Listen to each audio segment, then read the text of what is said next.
Hey guys, so I'm going to show you how to create a complex color wheel with colored pencils. So these are all the colors you're going to be creating. I also use Sharpie on this. You can use Sharpie for extra detail if you want. You do not have to. But here's my example, and I created all of these colors using just these colored pencils. So I used black in my shades here. I used the three primary colors, so I have my blue, my red, and my yellow. And I also used three secondary colors, and that's all I needed in order to mix my tertiary colors like yellow orange, red violet, blue green, and yellow green. So this is how I did it. Hey guys, so I'm going to show you how you can do the complex color wheel with just colored pencils. Just these pencils here is all I want you to use. So I started with just the base drawing, and you can see the instructions for that in the other video. But so for this design, I decided to do three different drawings, 1, 2, 3 in the middle. When I created my sketches, I was sketching for a painting, so I did two different drawings, 1, 2, and then I was going to use the background as my third section. But just being realistic, paint is a lot faster than using colored pencils, so I decided that I didn't want to use the background as my third section. I can just erase my background and leave it white. Just because it would take so much time to fill in the background. If you want to do that, you can. But I just decided to do my three different sections like this. So one section would be my tint, the other would be my hue, and the other would be the shade. So the hue is going to be the pure color. The tint is the color mixed with white, and the shade is the color mixed with black. So this one really has 4 different versions. You only need 3. Okay, so I'm going to erase the background so I only have 3 sections left. Okay, so this is what we have. And now what I'm going to do, you can search a picture of a color wheel. I'm going to use this to help me, and just lightly with my pencil, I'm going to mark around the outside. So for yellow, I'm just going to really lightly put a Y, and I can erase that after. This is just going to help me guide through so that I don't have to be thinking too much as I'm drawing. So I'm putting my primary here. The secondary is going to be spaced 1 away.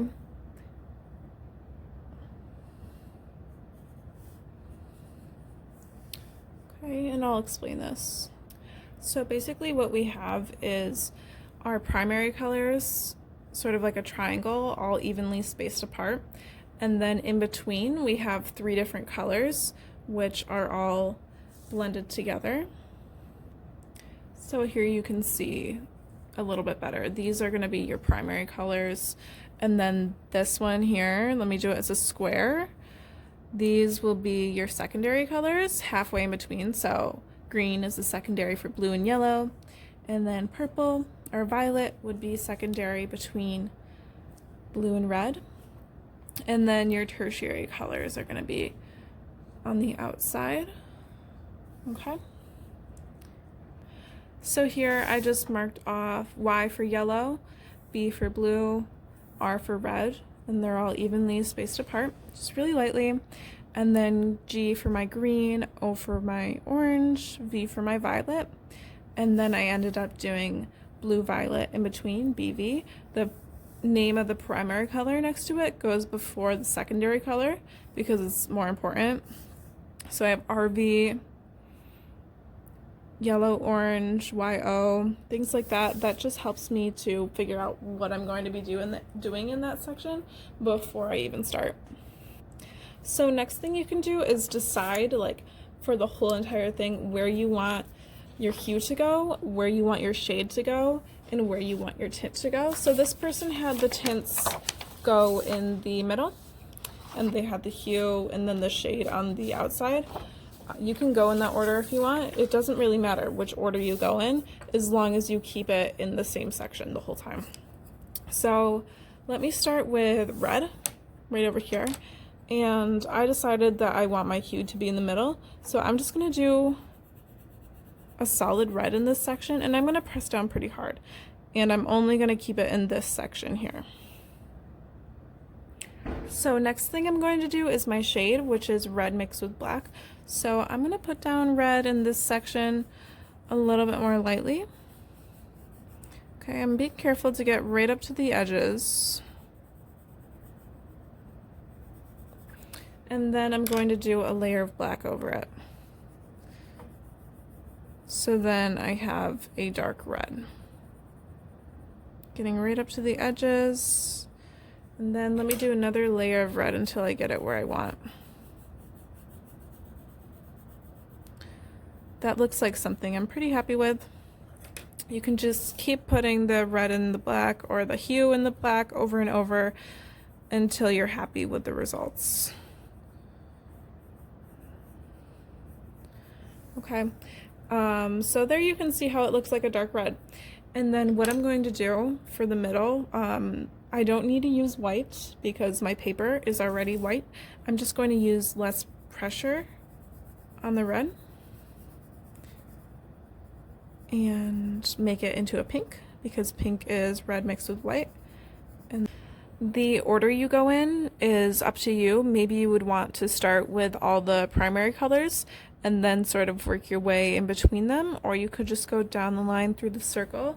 Make sure you use a picture of a color wheel as a reference so you know what red purple is supposed to look like, or blue purple. Purple is going to be half and half. Red purple is going to have more red than it does purple. Blue purple is going to have more blue. Okay, so there I just decided to do my 3 primary colors to get started, and now I'm going to show you how you can mix the different colors.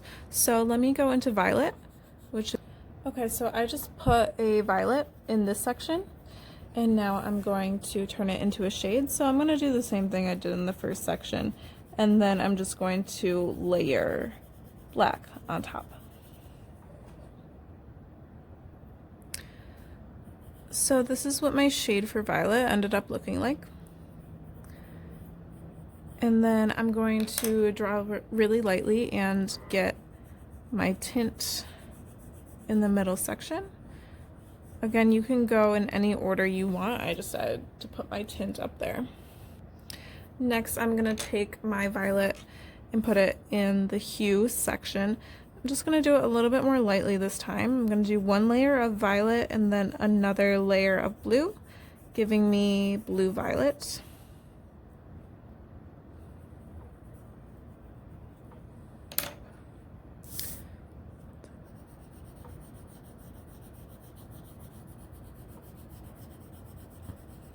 Two colors blend together.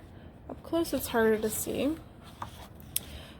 So I'm going to do the same thing in the shade section. So I'm going to do a layer of blue, a layer of violet, and then I'm going to put a layer of black on top. So 3 different layers for blue violet. In my tint section, I'm going to do a very light layer of blue, and then a very light layer of violet.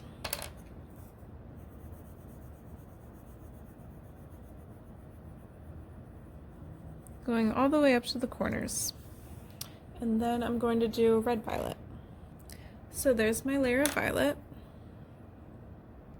And there's my layer of red. Now let me do the shade. And now I'm just doing my tint.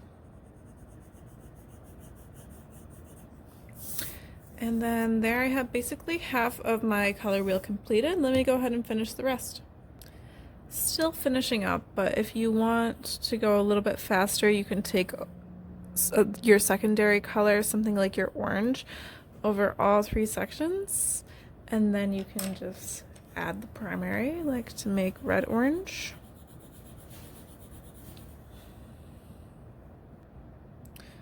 Okay, so this is my completed color wheel. Now I'm just gonna go over it with a Sharpie just to touch it up and make it look good. I'm also going to erase the little letters that I wrote around the sides at the beginning. So I went over each of my lines with Sharpie and I think it looks so much better like this. So those are all the steps. Let me know if you have any questions.